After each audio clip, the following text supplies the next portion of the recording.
Okay, it's connecting. And now we're just going to have that 15-second delay that I warned you about while we connect to our mighty mystery friends.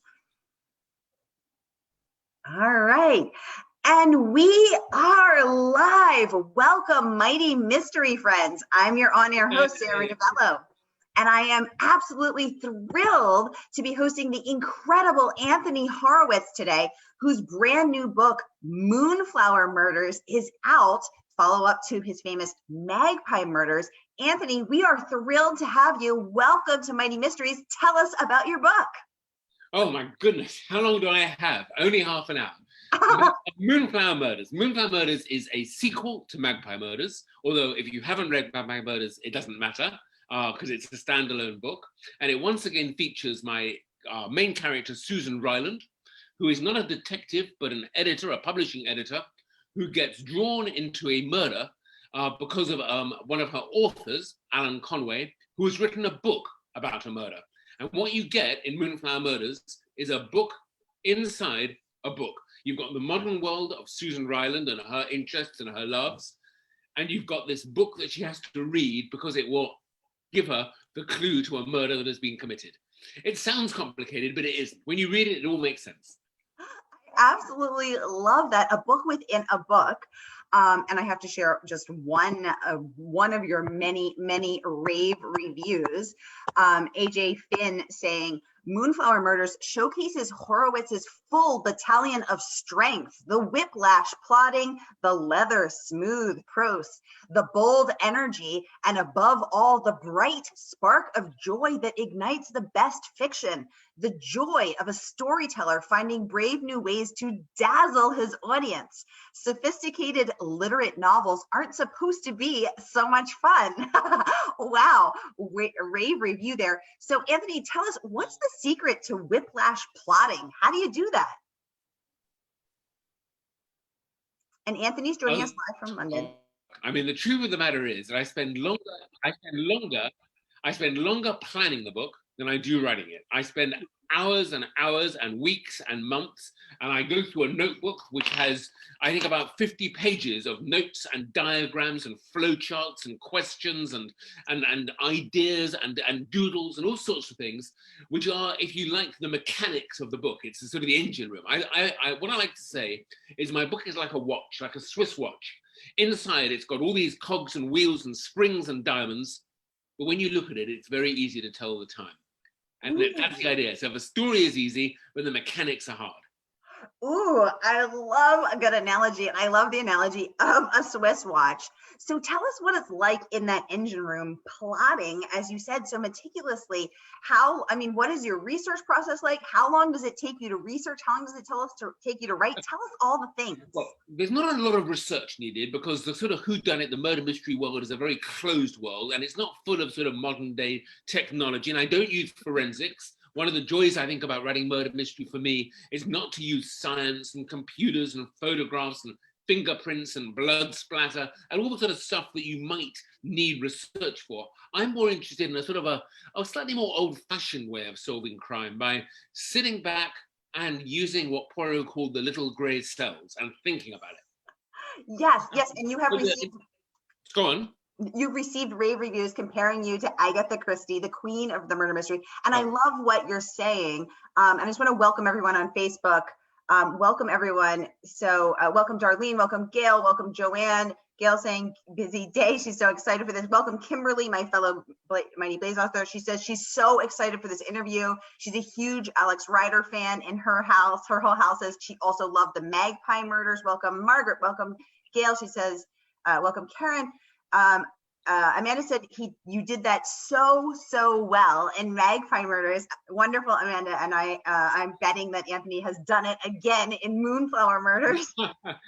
Well, to be honest with you, I wasn't planning to do a second book. I was always Magpie Murders. I always thought of as a one-off, but it was so popular and so many people enjoyed it.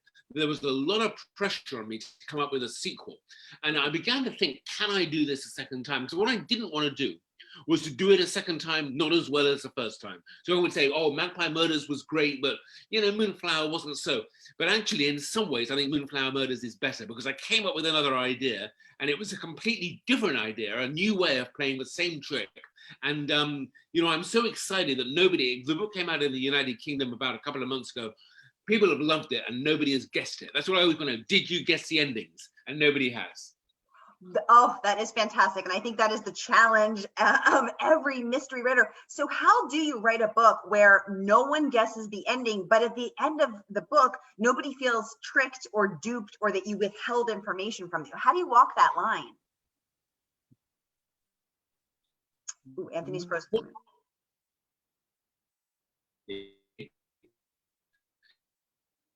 Don't read, and if you don't feel cheated in, that's important. All the clues are there. All the information you need to solve the crime is in front of you, but it's been presented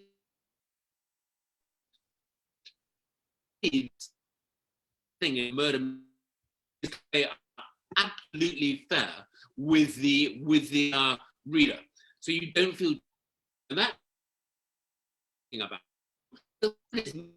You know, I say look over there, and I'm pointing to the left, but that's only because I don't want you to see what I'm doing on the right. Now, I often think that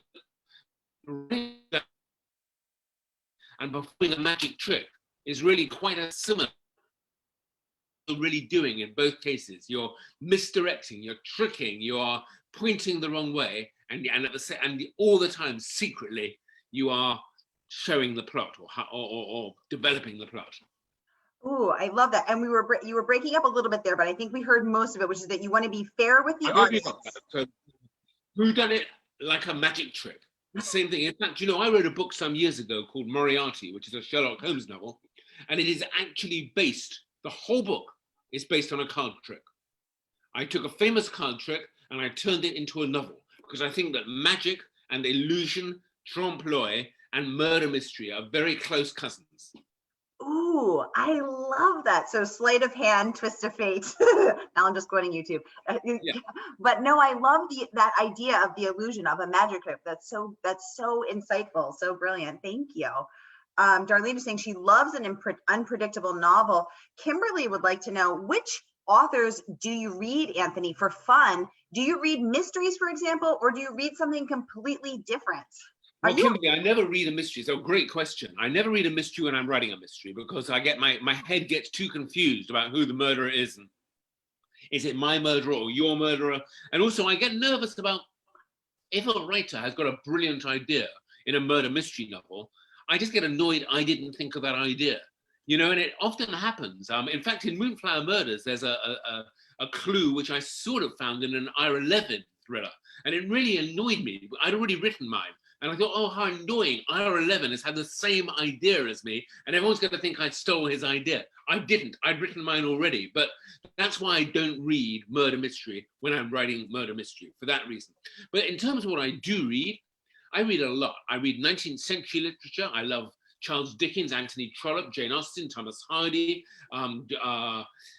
George Gissing, George Orwell, many 19th century writers. I love 20th century writers and 21st century. Stephen King, still one of the greatest living writers on this planet. Don Winslow, I adore his books. He's just so fantastic. An English writer called Sarah Waters. I recommend her books to you 100-fold. Read, I've just finished a book of hers called, I've forgotten the name of it now. Affinity, a wonderful, if you want a book with a twist at the end of it, Affinity or The Little Stranger, the best ghost story you'll ever read. So that's just some of the stuff that I like. Oh, wow. You're getting lots of thumbs up for that. Thank you so much for that, Anthony. And it's so fascinating that you don't read mysteries whilst writing a mystery, and that your reading interest spans so many, not only decades, but centuries, and such a wide variety of interests. Thank you for that glimpse inside. Noticing that you're recommending female writers and of course male writers. What's it like for you to write a female protagonist? How do you get in our heads?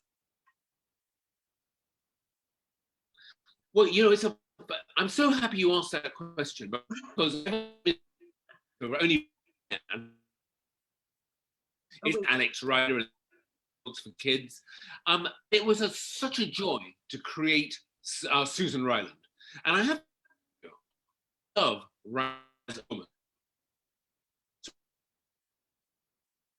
Wait. So strong, intelligent, and Wait, you're freezing. Okay. I'm married to a very, very strong and powerful woman. Breaking up a bit? Oh, breaking up a bit. All That's I okay. love writing Susan, but and she tells me what to write, which is really great. I love her voice, and she's partly based on my wife, who is a very, very clever and successful producer. She produces Foyle's War and all my TV work, and she also sort of directs me and gets the best from me. So I just found that crossing over in the genders empowered me in a way I didn't think would happen. Oh, wow. That is so interesting. So does your wife read your first drafts? Does she offer feedback? How's that work for your marriage? My wife always reads everything of mine before anybody else. She's a brilliant critic. She knows very, very well when I write well, and she also knows when I'm writing less well, and she's not afraid to say it.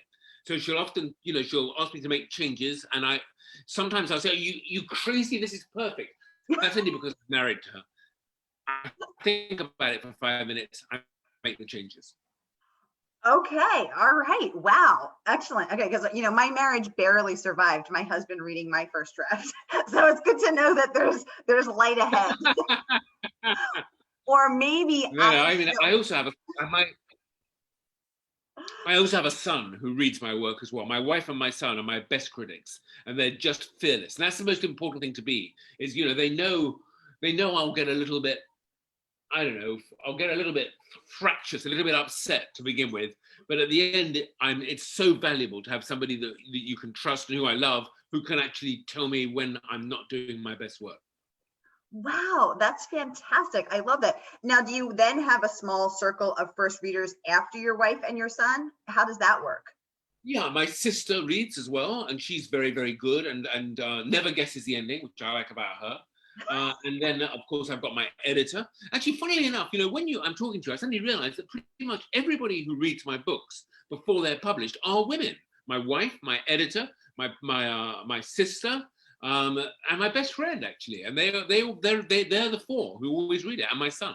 So I think we've solved the mystery of who's the better reader. Well, and when I was looking at Susan Ryland, for example, my editor, who is, as I say, a woman, was able to give me one or two insights into her personality that I must have missed.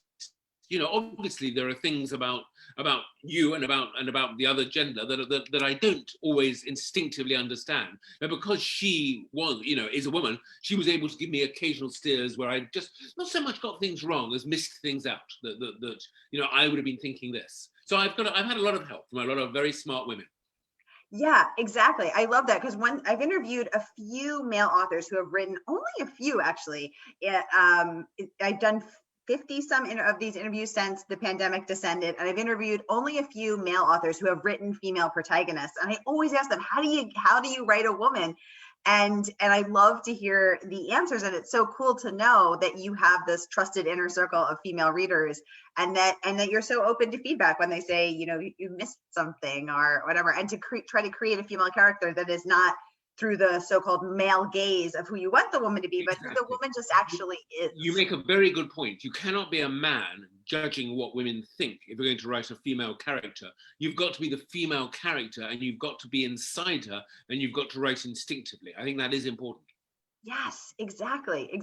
So what were some of the things that the editor said, I would do this differently about your female? They were quite small in a way, but it was little bits. So in the very beginning of the book, Susan has been in Greece for 2 years, and because there's a murder in a hotel and she's been asked to solve it, she comes back to England to solve this murder.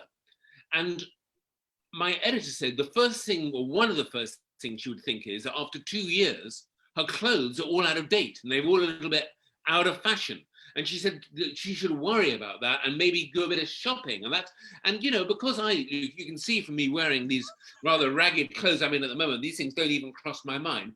I did put that in as just and it's not a big deal, you know, it's not changing the world or you know, or very much a major insight. But when you read the character, it feels true. And that's all that I'm after, really, is truth. Oh, yes, I love that. All that I'm after is truth. Yes, and that is the challenge of fiction writing, is to make it feel true. These characters that you've imagined, that you've dreamed, that to But make the them funny thing is that fiction, although it is, you know, fiction as opposed to fact, I don't think fiction works unless it is based on absolute truth. And I think that one of the reasons why people enjoy murder mystery, whodunit, so much right now, there's been a huge spike in these books in the last year.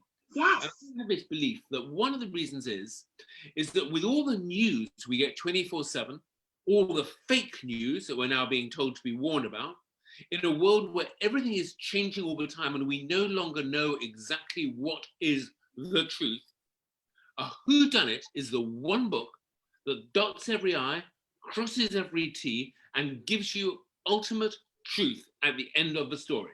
You finish with a world which is locked off. The killer has been found and has gone to jail. The crime has been solved. The clues have been explained. The detective goes home.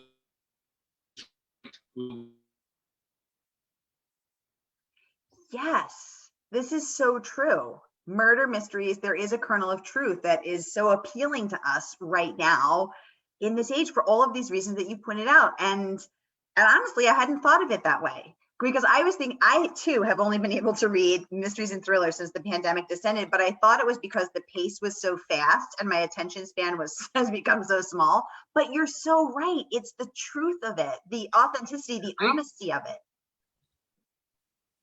There is that satisfaction, I think, but also, I mean, you know, murder mystery, let us also be honest, I think is a little bit like a crossword puzzle, that when you're reading a murder mystery, if it's written properly and you're absorbed in the characters and the world of the story, it's a wonderful form of literature to sort of curl up with. It's like a sort of a blanket you can draw over yourself. It's a sort of a cozy sensation to be in a murder mystery story. Even though murder is part of it, it is still very attractive and cozy as a world. Yes. Oh my God, that's so true. You forget elections, and you can forget Brexit, and you can forget COVID, and you can forget. All you're thinking about is why was that fingerprint there? Why did she say that? And who was that guy who looked in at the window at that moment? What's going on here? And that's all your energy is just absorbed in the puzzle. It's one of the reasons I love writing these books. Yes. Oh, yes. Anthony, thank you. You're you're opening my mind, and I feel like I'm getting it now. This is so cool. You're so right.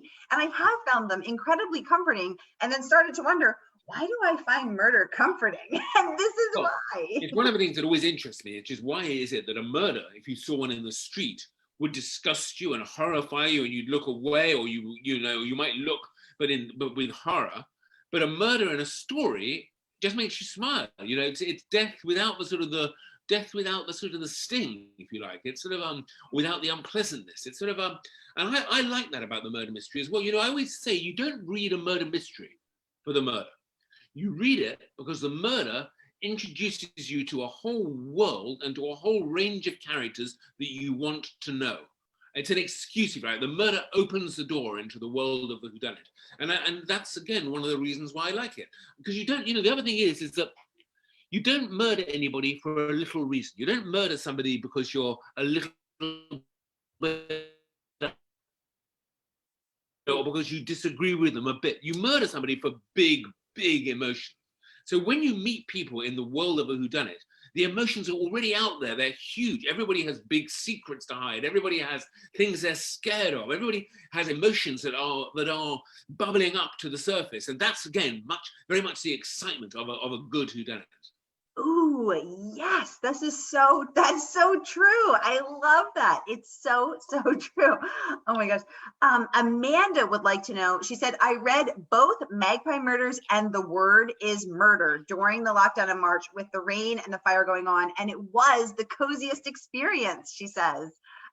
Thank you, That's a Amanda. lovely thing, Amanda. And I hope I wanted to say to you, I love feeling that my books are there as a sort of a safety blanket in this sort of terrible time. And I love the idea of the rain pattering against the windows and the fire roaring, and there you are sitting, turning the pages in one of my books. So thank you, and stay well and stay reading and stay happy. Yay! Darlene is saying, Anthony, your passion for writing is so evident in the way you speak about it. Darlene, well said. I couldn't agree more. Anthony, your incredible energy and excitement is infectious. I know I'm getting fired up by the minute. This is fantastic.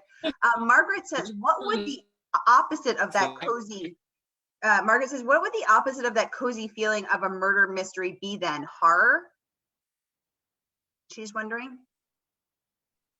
Well, I think that there are books that are, I think that there are books that I read which are non-fiction. I think non-fiction can be very harsh. I've been reading books about the Holocaust recently, and reading those books just reminds me of how ghastly human people can be and how awful the world can be. I've been reading a history of Greece in non-fiction as well. And so much of the history of Greece, a country I love incidentally, is about bloodshed and about violence and about political unrest, and it's sort of, and that's dark. And there is also a type of fiction. I mentioned Don Winslow. He's a brilliant writer, but boy, he can sometimes paint a very, very bleak world. And some of the violence in his books is absolutely shocks me. I recommend him 100%. But the Border trilogy, which I read recently, which Power of the Dog is the first one in that, and The Border is the second. Those books, which are shocking and violent and really in your face, are the opposite of my sort of storytelling. I actually did an interview with Don, and somebody suggested that he and I should collaborate on a book together.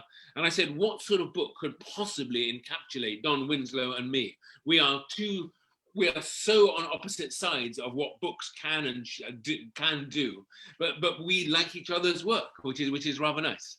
That is rather nice. That I love that, and the mutual respect that you have for each other. Well, yeah, and I will tell you this: that the crime writers are the nicest people in the world. It's a funny thing I've noticed, which is that these people who are dealing in often horrendous violence and murder and ugliness are themselves the nicest, kindest, most collegiate people you can find. It's really interesting.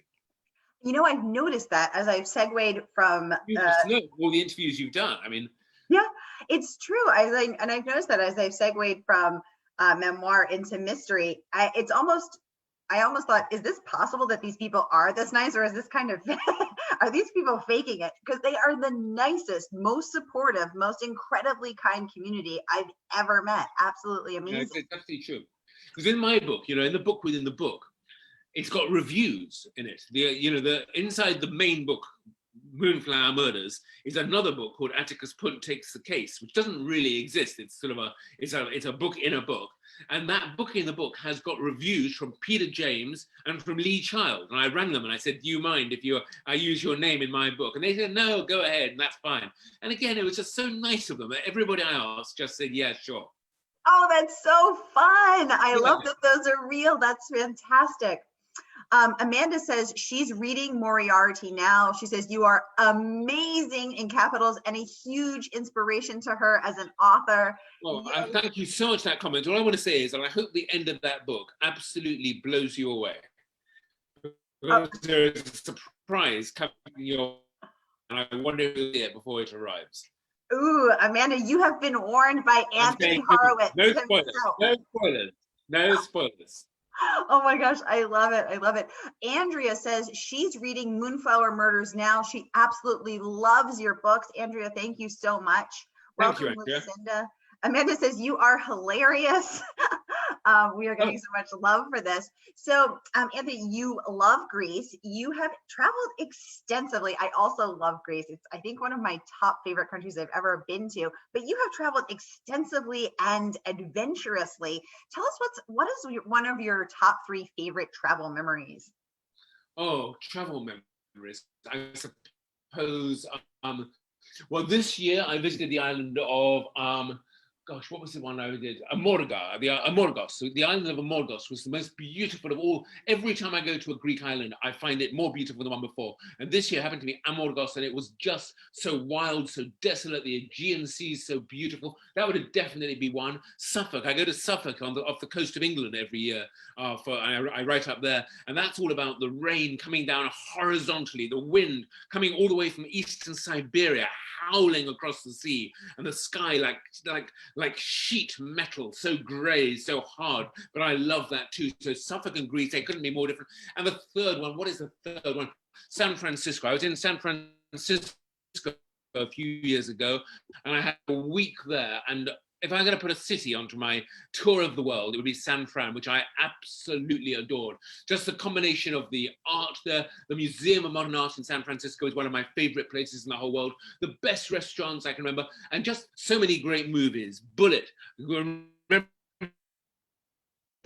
which is filmed in San Francisco, and saying, hey, that was where McQueen drove down. That was fantastic too. So there you are. Wow. To love. I was not expecting to hear San Francisco. Anthony, you're taking me by surprise. Why? Is that not somewhere you like? No, I mean, I do like San Francisco, and I've been lucky to be there several times, but I just wasn't expecting to hear Greece. I was thinking, Alexa, you throw a question at me, 3 travel places. I thought, well, 1 hot, 1 cold, and now let's do the city. I could have talked about Paris or Rome or Los Angeles. I like going to New York, of course. I've been to many, many times. And I'll tell you something, that if there's 2 things I miss in COVID right now, the first is not being able to be with you, to be talking face to face to you rather than over this dodgy, crackly, snarly screen, and not to have the human contact, to be able to embrace, to be able to hold on to people. I think that we underestimate how horrible it is not to be able to hold another human being in our arms safely, a stranger. But the other thing I miss is travel. I mean, not being able to travel and not being able to go around the world and to be in different locations. I'm in lockdown in London here for the moment, and have been for the last 3 or 4 weeks. And I just want to I want to get on a plane. I love my travel. Yes, exactly. I also miss that, and I do think I realize now more than ever that I really miss human contact, and I'm lucky to be quarantining with my husband, because I know some people are quarantining alone, but it's still lonely. I miss doing events. I miss meeting people. I miss hugging people, and I miss that human contact and the energy of that so much. And as this draws on for longer and longer, I'm missing it more and more. So thank you for sharing that you are as well. I just want to say to Facebook, we have just a few more minutes with Anthony, just another 3 to 5 minutes. So if you have any more questions. Oh wait, Anthony, you're breaking up a tiny bit. If anyone has any more questions for Anthony, just put them right in the chat. We'll get them in the next few minutes. Anthony, are you okay? You're back. Okay, perfect. Yeah, thank you for sharing that. You're also missing traveling and human contact. I am, but I'm just going to say that 2020 has been this terrible year, but that now had a game changer, and I want to say to everybody watching today that that I hope that your holidays are.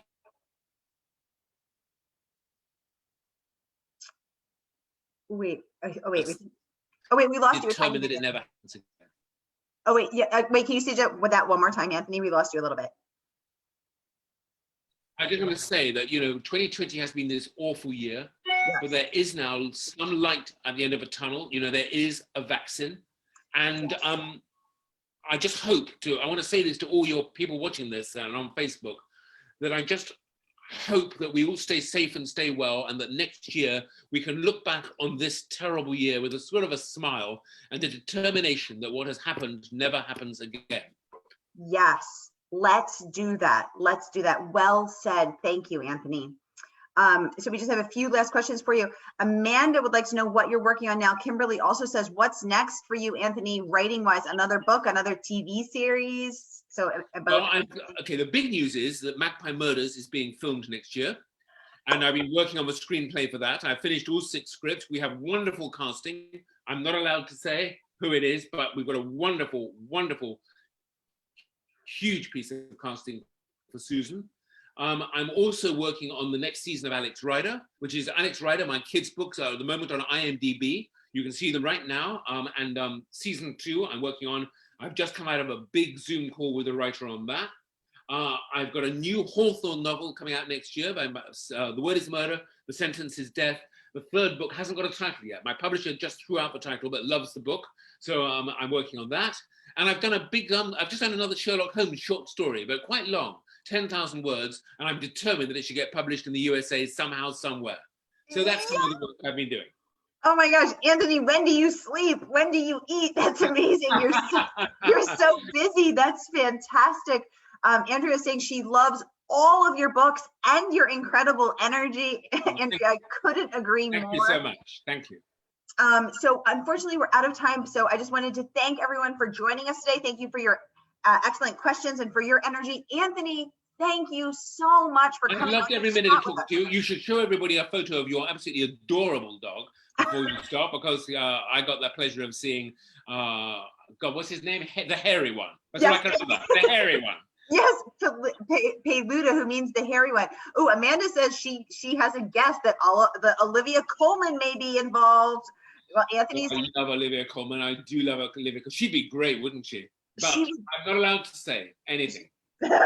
Anthony is saving that mystery, a third act plot twist for us. He is the mystery master. Not who done it, but who's going to do it.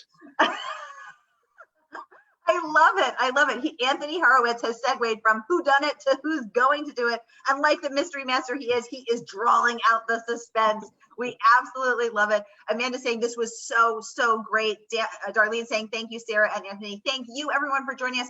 I want to thank my partner in crime, Margaret Pennard, my fellow author and producer. She specializes actually in English and Scottish fiction. She's amazing. Thank you for producing this, Margaret. I appreciate you.